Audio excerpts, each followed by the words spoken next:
चुरा के अब तेरा तेरा अपने ही दिल में बसा लूं। ओ तू है मेरा मेरा, दिल चुरा के अब तेरा तेरा अपने ही दिल में बसा लूं। इस दिल को लॉक करके कह दूं मैं बेबी अब कहीं न जाना। राजू बन गए जेंटलमैन, जानी दुश्मन, नागिन और गनमैन जैसी कई सफल फिल्मों के लेखक रहे सोल्नी संगसो की नातिन काव्या जोन्स संगीत की दुनिया में अपनी प्रतिभा की बदौलत अपनी विरासत को विस्तार करने का प्रयास करते हैं। बावली सिंगर काव्या जोन्स अब युवा संगीत प्रेमियों के दिलों को धड़काने के लिए नया गाना तू है मेरा लेकर आ रही हैं, जिसे संगीत से सवारा है लेजली लुइस ने। इस गाने के संदर्भ में काव्या जोन्स से फिल्मी संगम चैनल ने बात की। काव्या, आपका फिल्मी संगम चैनल पर हार्दिक स्वागत है। काव्या जी, आपके नाना जी बहुत बड़े लेखक थे, फिर आप लेखन की बजाय संगीत की तरफ कैसे मुड़ गईं? मेरे नाना जी फिल्म लिखते थे, जैसे कि गुमनाम, नौकर बीवी का, राजू बन गया जेंटलमैन, ये सारी पिक्चरें मेरे नाना जी ने लिखी थी। मेरी मम्मी कहती थी कि उनको म्यूज़िक से इतना लगाव था कि वो उठते साथ ही रफ़ी साहब के गाने शुरू कर देते थे और पूरे घर में सिर्फ वो ही माहौल था।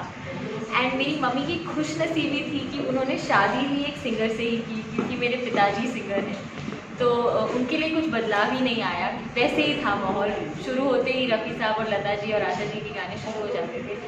तो बस आई थिंक वहीं से मुझे संगीत आया, मेरे पिताजी से संगीत आया, मेरे नाना जी से मुझे संगीत आया, और मुझे बस यही करना था। मैं 5 साल की थी और मैंने डिसाइड कर लिया था कि मैं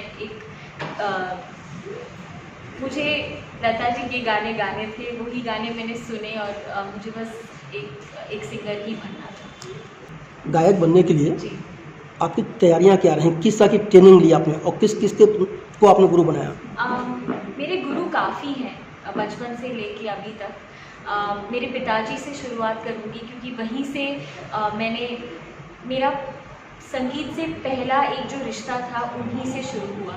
वो गाते थे घर में और मैं दरवाजे पे कान लगा के सुनती थी कि वो क्या गा रहे हैं, और वहीं से मैंने थोड़ा गाना शुरू किया। फिर मेरे पिताजी ने देखा कि ये लड़की सुन के ही पिकअप कर लेती है, तो इसमें कुछ तो पोटेंशियल है, तो हमें इसको सिखाना चाहिए। तो मेरी पहली गुरु माँ थी डॉक्टर मीनाक्षी बिस्वास, वो मुझे हिंदुस्तानी क्लासिकल म्यूज़िक सिखाती थी।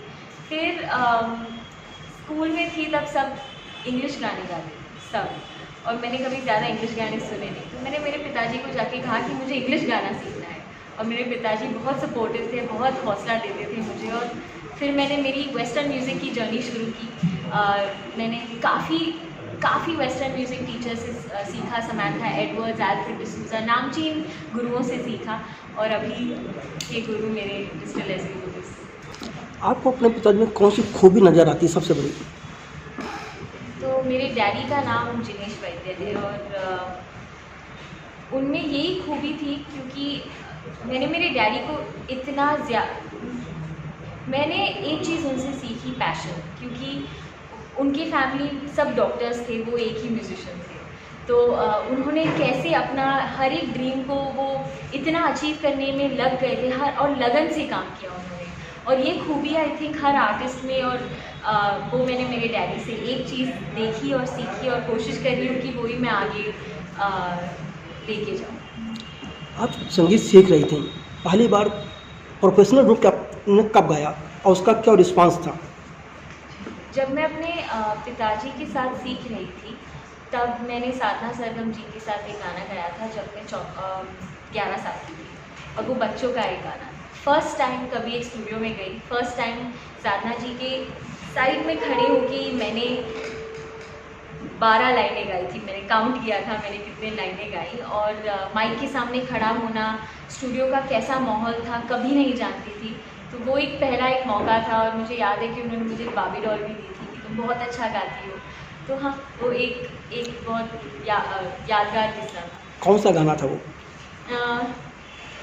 ऐसा छोटे छोटे हम, छोटी हमारी दुनिया, छोटे छोटे हम, छोटी हमारी दुनिया, हम बच्चों की आंखों से देखो इसे, कितनी है सारी खुशियाँ, पल में हंसाए और पल में रुलाए।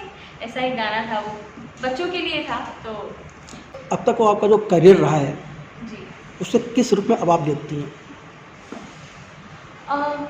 मुझे सिर्फ एक चीज़ है कि मैं अच्छे लोगों के साथ काम करूँ, अच्छे लोगों के साथ मेरा नाम जुड़े और मैं जितना हो सके म्यूज़िक जो आर्ट फॉर्म है उसको मैं ज़िंदा रख सकूँ हर तरीके से अपने थ्रू, अपने गाने के थ्रू। किस तरह के गाने गाना पसंद है आपको? सब तरीके का गाने गाना पसंद है मुझे, पॉप हो, हिंदुस्तानी क्लासिकल हो या वेस्टर्न क्लासिकल हो, क्योंकि इतना एक्सपोजर था बचपन से भी। तो आई थिंक मैं किसी एक बॉक्स में अपने आप को नहीं डालना चाहती। आई थिंक मेरे पर जितने खुले उतना अच्छा। चलिए इस गाने के बारे में बात करें, इस गाना क्या है और इसका ऑफर आपको कैसे मिला?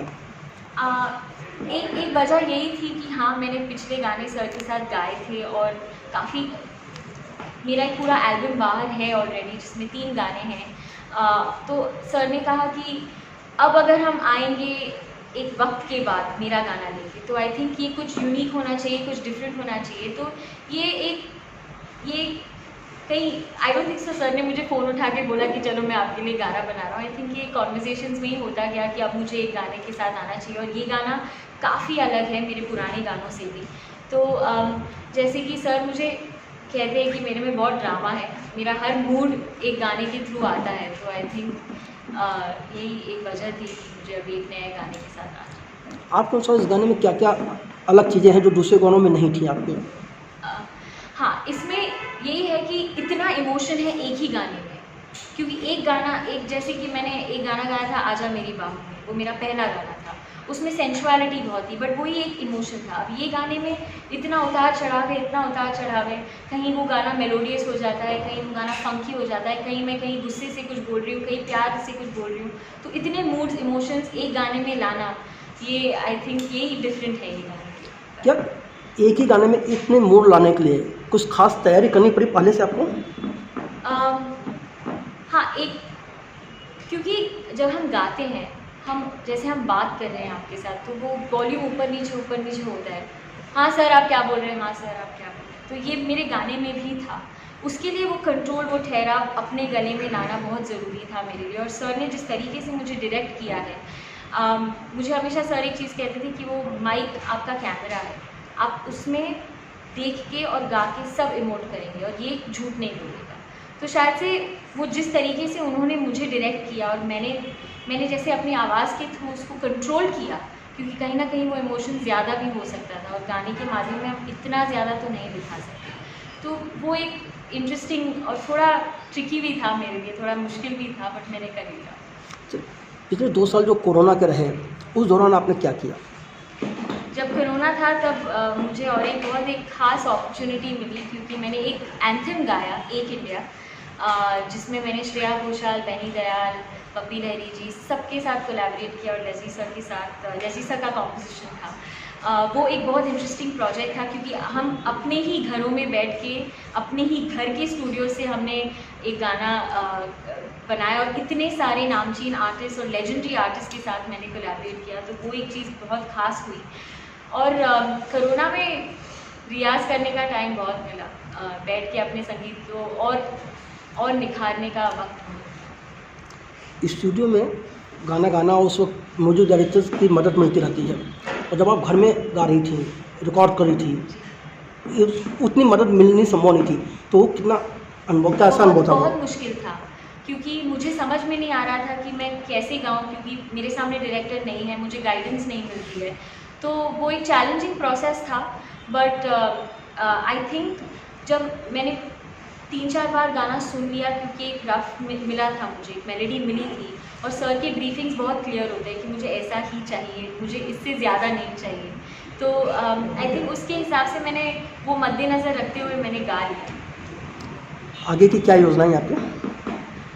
बस मैं आगे के बारे में ज़्यादा नहीं सोचती। मैं बस अभी तो ये है कि ये गाना मेरा अभी जो आया है, तू है मेरा, इसकी मैं चाहूँगी कि सब इसको सुने, उसको प्यार दें, और मुझे अपने मेरे गाने आप सब तक पहुँचते रहें। बस ये आगे की योजना यही है कि मैं ज़्यादा गाने गाऊँ और आप तक पहुँचूँ मेरी आवाज़ को लेकर। सोशल मीडिया पर कितना बिजी रहती हैं आप?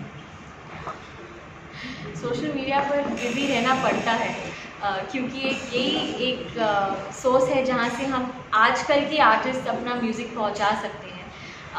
तो बिज़ी तो मैं ज़्यादा हूँ नहीं, बट